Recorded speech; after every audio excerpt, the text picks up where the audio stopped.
The warning came through every channel, every frequency, every known method of communication across the galaxy.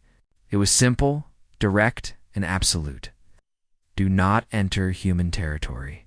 None return. For centuries, the message had been ignored by some, heeded by others, and questioned by all. The galactic community knew of humanity. They knew humans existed in a cluster of star systems near the edge of the Orion Spur. They knew humans had technology, ships, and weapons. But what they did not know was why every expedition, every scout ship, every curious vessel that crossed into human space simply vanished without a trace. No distress signals, no wreckage, no survivors, just silence. Commander Threll of the Zorvaxian Empire stood on the bridge of the Dreadclaw. His forearms crossed behind his broad, scaled back. His red eyes gleamed with confidence as he stared at the view screen, showing the boundary of human territory ahead. Behind him, his crew worked quietly at their stations, their nervousness palpable in the air. "Commander," his second officer, Venix, said cautiously, "we are approaching the border. Should we reconsider?" Thrall's mandibles clicked in what passed for a Zorvaxian laugh. "Reconsider? We are the Zorvaxian Empire, Venix. We have conquered 14 star systems. We have fleets that span parsecs. And you want me to fear a species that hides behind warnings?" Venix said nothing. He had heard the stories. Everyone had. The Krill Consortium had sent a battle fleet of 30 ships into human space 200 cycles ago. None returned.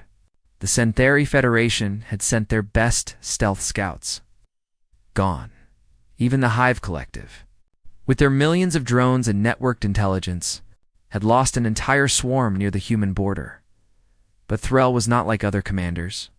He was ambitious. He was fearless. And he was tired of the mystery. "Cross," Thrall announced. "Full sensor sweep. Weapons hot.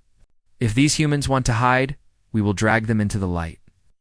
The Dreadclaw was a destroyer-class warship bristling with plasma cannons, shield generators, and enough firepower to level a small moon. It was accompanied by 2 frigate escorts, the Venom Spear and the Iron Jaw. Together, they represented the cutting edge of Zorvaxian military might. As the 3 ships crossed the invisible line that marked human territory, the crew held their breath. Nothing happened. The stars looked the same. The void was silent. The sensors showed no contacts, no ships, no stations. Just empty space. Thrall smirked.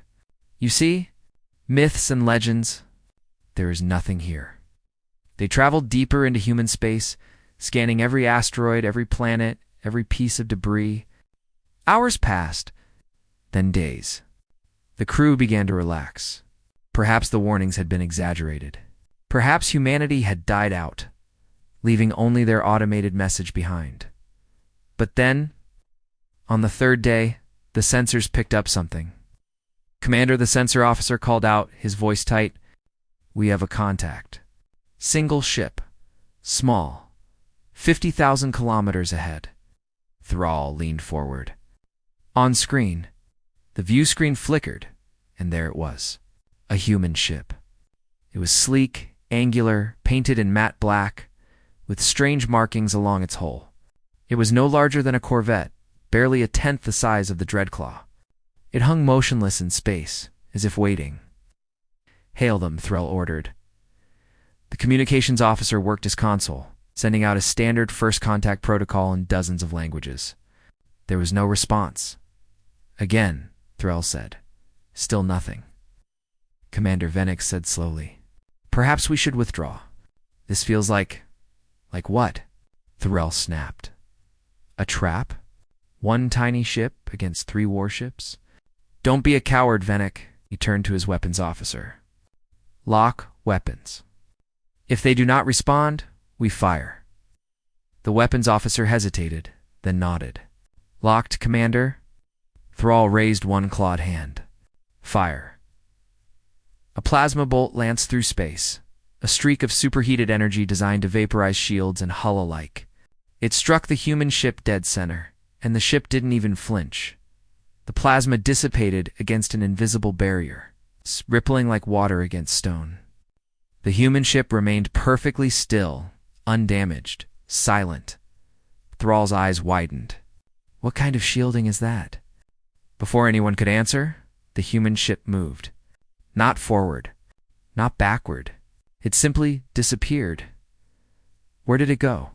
Thrall roared. I don't know, sir. The sensor officer stammered. It's not on scanners.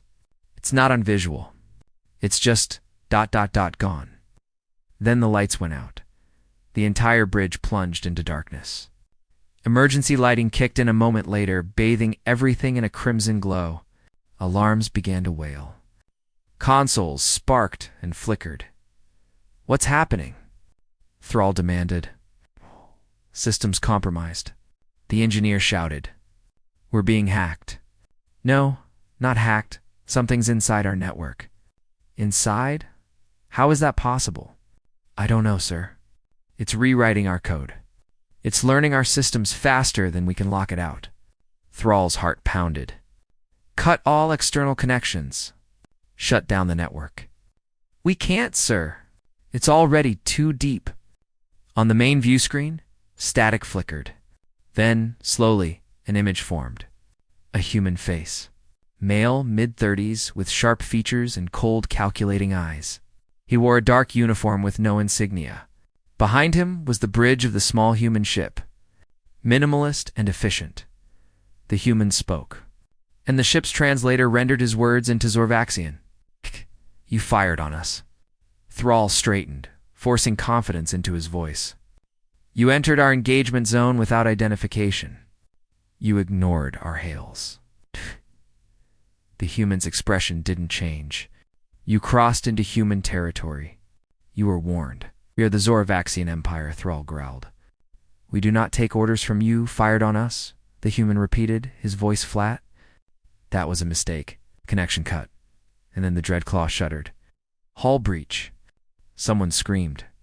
Multiple breaches. How is that possible? We didn't take any fire? Thrall's eyes darted to the tactical display. Red warnings flashed across every section of his ship. Breaches in engineering. Breaches in weapons bay. Breaches in crew quarters. But there were no projectiles, no energy signatures, nothing on sensors. Seal the breaches. Thrall ordered. Sir, the bulkheads won't respond. We've lost control. Then the screaming started. It came through the intercom, echoing from deep within the ship. Crew members shouting, panicking, dying. Thrall's blood ran cold.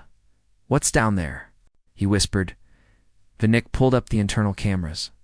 The footage was grainy, distorted, but clear enough. In the corridors of the Dreadclaw, shadows moved, not metaphorical shadows.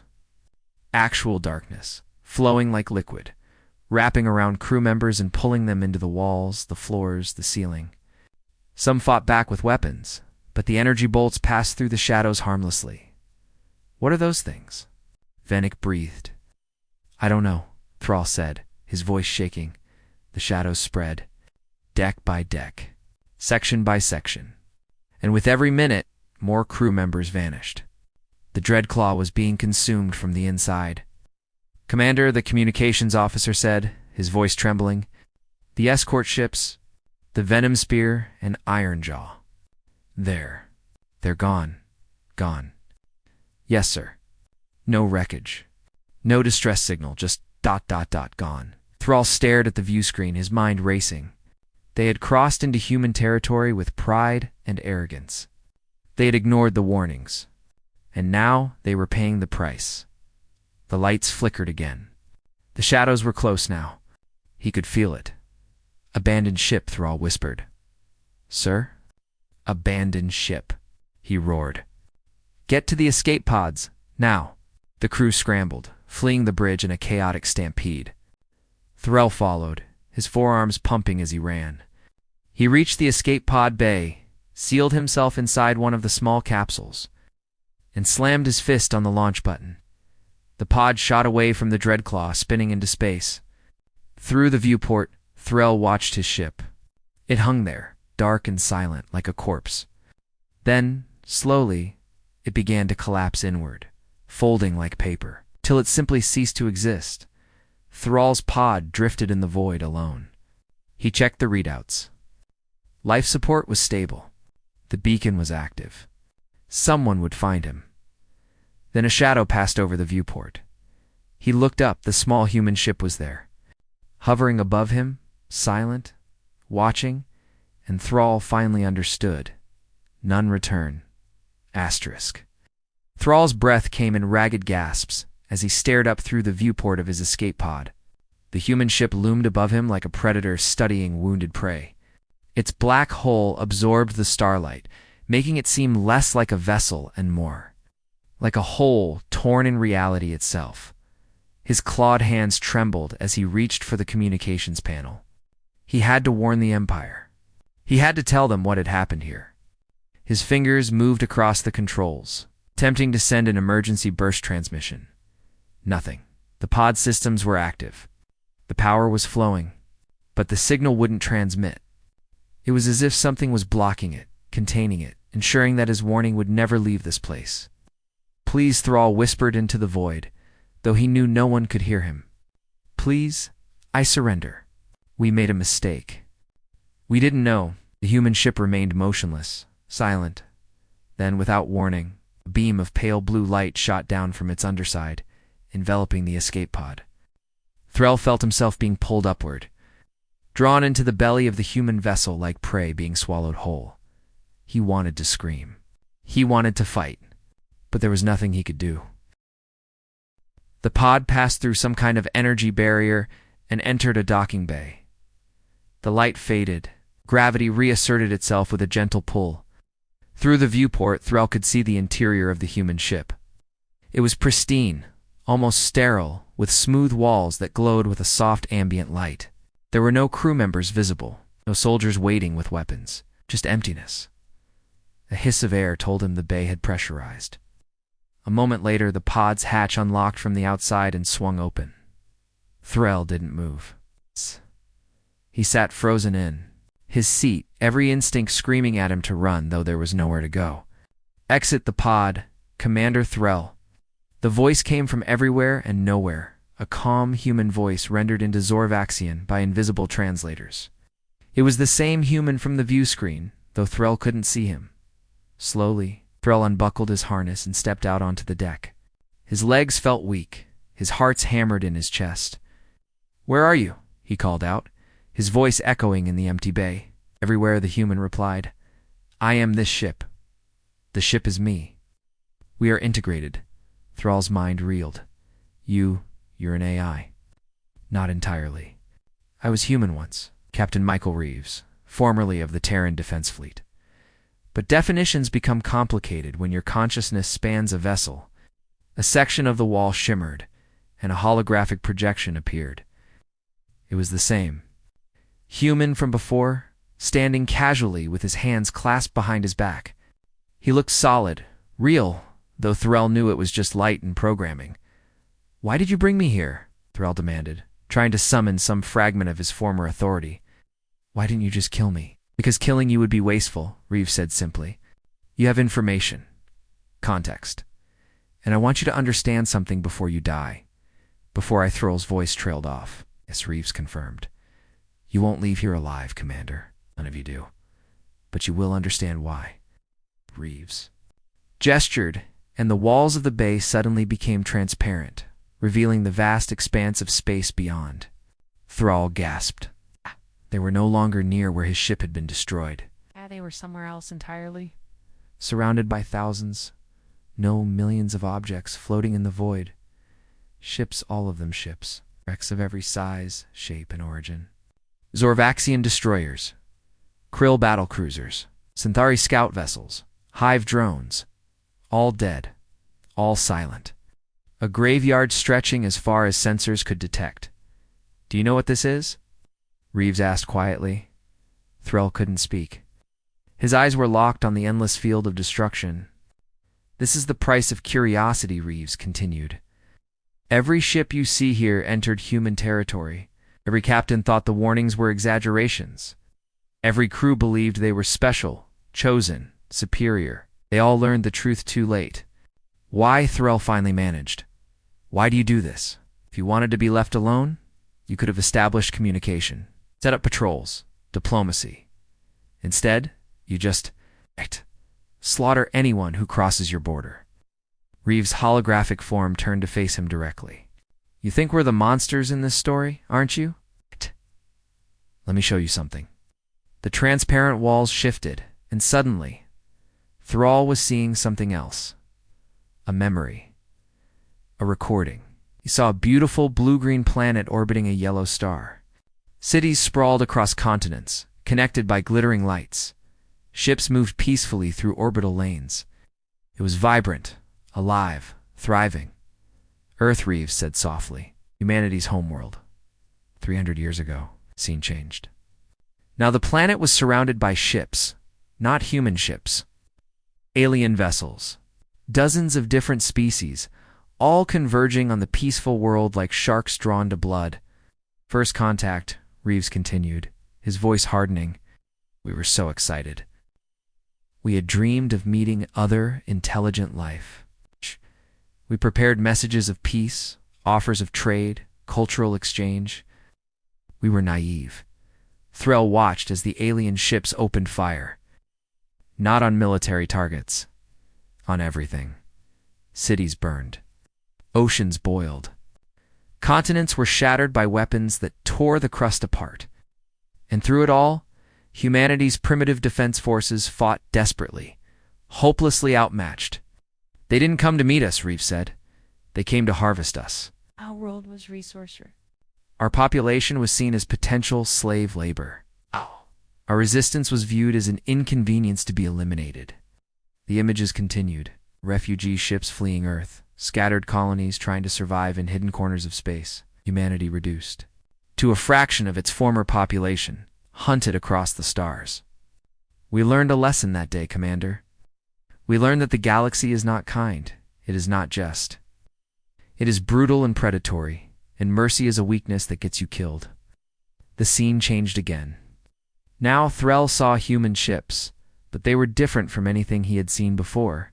Sleek, deadly, alive, with technology that seemed to bend the laws of physics. He saw them strike back at the aliens who had destroyed Earth. Saw them hunting down the fleets. The colonies, the civilizations that had participated in the genocide. We adapted, Reeves said. We evolved, became what we needed to be to survive, and we made a promise. Never again would we be victims. Never again would we trust the galaxy's mercy. So you built this, Thrall whispered, gesturing at the graveyard around them. You became the very thing that destroyed you. No, Reeves said sharply. We became the guardians of our own survival. Every ship in this graveyard crossed our border knowing the warnings. Every captain made a choice to ignore them. We didn't hunt them. We didn't invade their space. They came to us. And you killed them all. Yes, because the moment we show weakness, the moment we show mercy, it's the moment we let even one ship return to tell their people that humans can be pushed, can be tested, can be defeated. It all starts again. The cycle of predation, the invasions, the genocide. Reeves' hologram stepped closer to Thrall, and for a moment the Zorvaxian commander saw something in those projected eyes. Not cruelty, not madness, it's just infinite, weary determination. You wanted to know why none returned, Commander? It's because we cannot afford to let them. Every ship that enters our space is a potential threat. Every species that tests our borders is measuring our strength. And so we respond with absolute, overwhelming force. We make sure that the only story that spreads across the galaxy is this: humanity is death. Humanity is the end. Stay away or be erased. Thrall felt his legs give out. He sank to the deck, his forearms limp at his sides. We didn't know. We didn't know about Earth. About what happened to you? Would it have mattered? Reeves asked. Would you have stayed away if you'd known our history? Or would you have seen us as wounded, weakened, ripe for conquest? Thrall didn't answer. He couldn't. Because deep down he knew the truth. The Zorvaxian Empire conquered the weak. It always had. I thought so, Reeves said quietly. The hologram began to fade. You have minutes left, Commander. Your pod's life support is being drained as we speak. I'm giving you this time to understand, to process, to know that your death serves a purpose. Your ship's disappearance will add to the legend. The warnings will grow stronger. And perhaps for a few more years, the galaxy will leave us alone. Wait, Thrall called out. Please. If you let me go, I'll tell them. I'll tell the Empire to never come here again. I'll make sure everyone knows. No, you won't, Reeves interrupted. Because if we let you go, you'll tell them we can be bargained with, reasoned with. And then they'll send diplomats. Then scientists. Then peaceful research vessels. Eventually they'll send fleets. We've seen this pattern before, Commander. We will not see it again. The hologram vanished completely. Thrall was alone in the docking bay, the transparent walls showing him the graveyard of ships, the monument to humanity's absolute refusal to ever be victims again. He felt the air growing thin, the temperature dropping. His breaths became labored, and in his final moments, Commander Thrall of the Zorvaxian Empire understood a truth that countless others before him had learned too late. Humanity wasn't hiding behind warnings. They were giving the galaxy one last mercy. The choice to stay away, those who ignored it, met not death, but the calculated removal of a threat, efficient, absolute, unavoidable. His vision darkened, his thoughts scattered, and somewhere in the vast network that was once Captain Michael Reeves, a simple log entry was made. Zorvaxian contact eliminated. Border integrity maintained. No survivors. The warning stands. The small black ship disengaged from the escape pod, letting it drift into the graveyard alongside thousands of others. Then it vanished, reappearing at the edge of human territory, resuming its eternal patrol. Watching, waiting, ensuring that the message remained clear. Do not enter human territory. None return. The Galactic Council Chamber was a marvel of architectural achievement. A massive spherical structure floating in neutral space, equidistant from the territories of 100 different species. Inside, representatives from across the known galaxy gathered in concentric rings, each species occupying their designated sector according to ancient protocol. Today, the chamber buzzed with unusual tension. High, Arbiter Quellen, a Centauri diplomat, whose species had mediated conflicts for millennia, called the emergency session to order. Her crystalline form refracted the chamber's light into dancing rainbows across the walls as she spoke. We convene today to address a matter that has plagued our collective security for 3 centuries, she announced, her voice resonating through translation devices. The human question. Murmurs rippled through the assembly. Some species shifted uncomfortably. Others leaned forward with interest. The Zorvaxian Empire has lost another expeditionary force, Quellen continued. 3 warships, over 400 crew, gone without trace. This brings the total number of missing vessels to 7,218 across the last 300 cycles. Ambassador Kryn of the Vorath Collective rose from his seat, his 6-legged form towering over his delegation. With respect, High Arbiter, we all know what happens to ships that enter human space. They are destroyed. This is not news. This is the natural consequence of ignoring clear warnings. Natural consequence? General Thox of the Krill Consortium roared, his mandibles clicking in agitation. They are murdering anyone who approaches. 7,000 ships. Hundreds of thousands of beings. And we do nothing? They have marked their territory. A Hive Collective representative spoke through its shared consciousness. We do not enter it. They do not leave it. This is equilibrium. Equilibrium. Thox slammed a clawed appendage against his console. It is cowardice. We are the galactic community. We represent thousands of worlds, trillions of beings, and we cower before one species hiding in their corner of space? Quellen raised a crystalline hand for silence. The question before us is not whether humanity's actions are justified. The question is whether we can continue to accept a species that refuses all contact, all diplomacy, all integration into galactic society. They refuse because we gave them reason to refuse. A quiet voice spoke from the shadows of one delegation. All eyes turned to the speaker.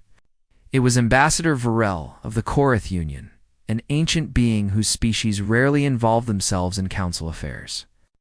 Vrel's elongated form, covered in scarred metallic plates, moved slowly into the light. Some of us here were alive during the Earth incident, Vrel continued, his voice carrying the weight of centuries. Some of us remember what was done to humanity's homeworld. An uncomfortable silence fell over the chamber. That was 300 years ago, Thox protested. None of the species involved in that regrettable action still exist in their former capacity. Reparations were paid. Apologies were made to whom? Rel interrupted. Humanity never accepted them. Humanity never responded. Because by the time the Council decided to acknowledge what had been done, there was no one left to apologize to. Earth was ash.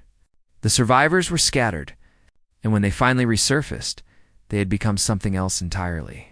Quellen's form shifted colors, a sign of contemplation. Ambassador Vrel speaks truth. But that does not address our current situation. Humanity has technology far beyond our understanding. Their ships appear and disappear at will. They can penetrate any defense, corrupt any system, and eliminate any threat with perfect efficiency. If they chose to expand beyond their borders, we would have no way to stop them. Then perhaps, Kryn suggested carefully, we should be grateful they choose containment over conquest. Perhaps, Thox countered, we should strike first. Before they grow stronger, before they decide that their borders are too small, the chamber erupted in argument. Some species advocated for a preemptive military strike. Others called for continued isolation and avoidance. A few suggested attempting diplomatic contact. Despite centuries of silence, none of them noticed the faint shimmer in the center of the chamber. None of them saw the small distortion in space, no larger than a hand. Hovering silently above the council floor, none of them realized they were being watched until a voice spoke, directly into every translator, every communication device, every neural interface in the chamber simultaneously. Your council debates our fate. How interesting. The chamber fell instantly silent. Security systems went haywire, searching for the source of the intrusion. Shields activated. Weapons charged. But there was nothing to target, nothing to lock onto. Who speaks? Quellen demanded, her crystalline form flashing with alarm colors. I am Captain Sarah Chen of the Terran Remnant Fleet, the voice replied, and I'm here to clarify a few misconceptions. The shimmer in the center of the chamber expanded, and suddenly a holographic figure stood before the council. A human woman, tall and composed, wearing a dark uniform with simple markings. Her eyes scanned the assembly with calm assessment. How did you penetrate our security? Thox growled. This chamber is supposed to be impenetrable. Nothing is impenetrable, General Chen replied. We've been listening to your council sessions for decades. Every debate about humanity, every discussion of whether to attack us or avoid us. We hear it all. You've been spying on us, Kryn observed. We've been monitoring threats, Chen corrected. And today, you've confirmed our concerns. You're debating whether to strike first against humanity, so I'm here to explain exactly why that would be the last decision this council ever makes. You threaten us? Thox rose to his full height. We represent thousands of worlds, millions of ships. You are one broken species hiding in the dark. Chen's expression didn't change. We are what you made us, General. When your predecessor species burned Earth, they thought they were eliminating a weak, primitive civilization. They were wrong, she gestured, and the hologram expanded, showing images that made several council members recoil. Human ships, thousands of them, each one incorporating technology that shouldn't exist. Weapons that bent space-time. Defenses that existed in multiple dimensions simultaneously. AI-human hybrid consciousnesses that could think faster than quantum computers. We didn't just survive, Chen continued. We evolved. Every attack, every loss, every moment of suffering taught us something new. We took your technology, reverse-engineered it, improved it, and merged it with advances you can't imagine. We became post-scarcity, post-biological in some cases, post-conventional warfare in all cases. Then why stay hidden? Quellen asked. Why not join the galactic community? Share your achievements. Chen's eyes locked onto the High Arbiter. Because we remember. We remember the ships arriving in orbit. We remember the broadcasts promising peaceful contact. We remember believing those promises. And we remember watching from our cities as those same ships opened fire.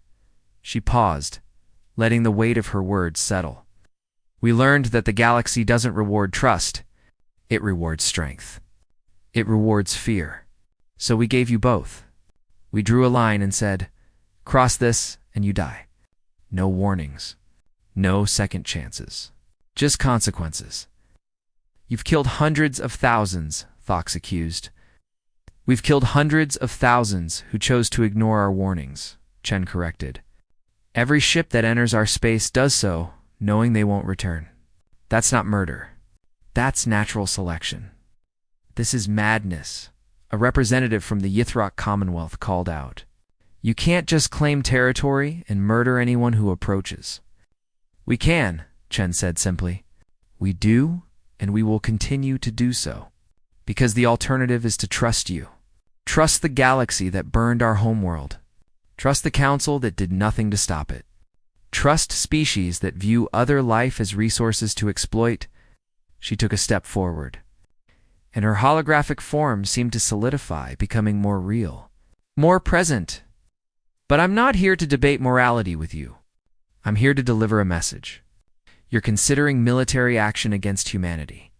I'm telling you now, don't. Or what? Thox challenged. You'll attack us?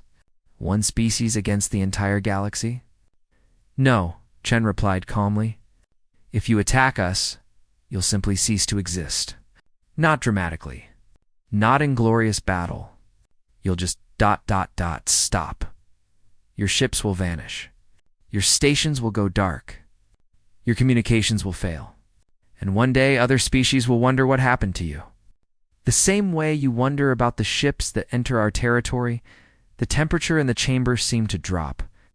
We don't want war, Chen continued. We want to be left alone. We've proven we have the capability to enforce that desire. We've proven we have the will. Every ship in our graveyard is a testament to our commitment. Oh, we're supposed to just accept your threat? Kryn asked. Live in fear of humanity forever? No, Chen said, and for the first time, her expression softened slightly. You're supposed to learn from the past. Recognize that actions have consequences. Understand that the species you tried to erase became something you can't comprehend, let alone defeat. She turned slowly, addressing the entire council. We know you're afraid. Fear is rational. But fear should also make you wise. We've marked our borders. We've issued our warnings. We've demonstrated our capabilities. Now make the intelligent choice. Stay away, and we have no conflict. Continue to test us, and you'll discover exactly how much we've evolved beyond the species you once dismissed. And if we agree? Quellen asked carefully. If the Council formally recognizes human territory as inviolate, what then? Then we continue as we have, Chen replied. Separate, independent. We develop our civilization, you develop yours. In 1,000 years, 10,000 years perhaps, we'll be ready to interact as equals. Perhaps not. But at least both of us will still exist. Apt. General Thox wasn't satisfied. You expect us to abandon entire sectors of space? Prime star systems. Resources. I expect you to value survival over expansion, Chen said. But if you choose otherwise... She shrugged. We've prepared for that too. The hologram began to fade. Wait. Quellen called out. You speak of your graveyard. The ships you've destroyed? Do you keep records? Crew manifests. Some of our species would want to honor their dead. Chen paused, her form flickering. We keep records of everything. Every ship, every crew member, every species, not as trophies. As reminders, the graveyard isn't a monument to our power. It's a memorial to the choices that led to unnecessary death. Then you regret it? Kryn asked. We regret that it's necessary, Chen replied. But necessity doesn't change based on regret. If you want to honor your dead, honor them by not adding to their number. Respect our borders. Respect our warnings. Respect the choice we've given you. The hologram disappeared completely. Every system in the council chamber rebooted simultaneously. A demonstration that humanity had controlled them all along. In the silence that followed, the council members looked at each other, some with fear, some with anger, some with understanding. Finally, High Arbiter Quellen spoke. The council will vote. All in favor of formally recognizing human territory as a sovereign exclusion zone. Forbidden to all galactic traffic under penalty of non-intervention if ships are lost. One by one, crystalline hands, clawed appendages, energy fields, and neural signals registered their votes. The measure passed, not unanimously, but it passed, and it is decided, Quellen announced. Human territory is hereby recognized as inviolate. All member species will update their navigation databases accordingly. The warning stands as galactic law. Do not enter human territory.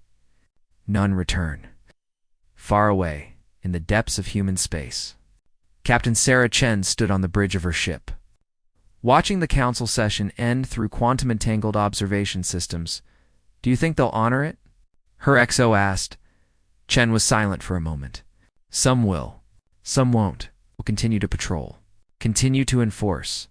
Continue to protect what's ours. At least they know the truth now. Do they? Chen asked softly. They know we're powerful.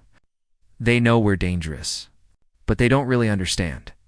They don't understand that every ship we destroy wounds us. Every death we cause carries weight. They think we're monsters, aren't we? Chen turned to face her officer, a human whose body was more machine than organic now, whose mind spanned multiple dimensions of consciousness. We're survivors, she said finally. We do what we must to ensure our species never faces extinction again. If that makes us monsters in their eyes, so be it. Better to be feared and alive than loved and extinct. She turned back to the view screen, where thousands of human ships patrolled the vast borders of their territory. Ships that appeared and disappeared. Ships that blended technology and consciousness. Ships that represented humanity's transformation from victims to guardians. Keep the borders secure, she ordered. Keep the warning active. And hope that one day we won't need to do this anymore, if that day never comes. Chen's reflection in the view screen showed a slight, sad smile. Then we'll keep doing what we've always done. We'll survive, no matter the cost. No matter what we have to become. In the darkness of space, along the invisible line that marked human territory, the warnings continued to broadcast on every frequency, in every language. With absolute clarity, do not enter human territory. None return. And for the first time in 300 years, the galaxy truly understood. Why? Not because humans were cruel, not because they were evil, but because they had learned the hardest lesson any species could learn. In a universe that shows no mercy, survival requires becoming. It's unmerciful. And humanity had survived. The rest of the galaxy would simply have to accept that truth or ignore it and face the consequences. The choice, as always, was theirs, but the result would always be the same. None return. Asterisk.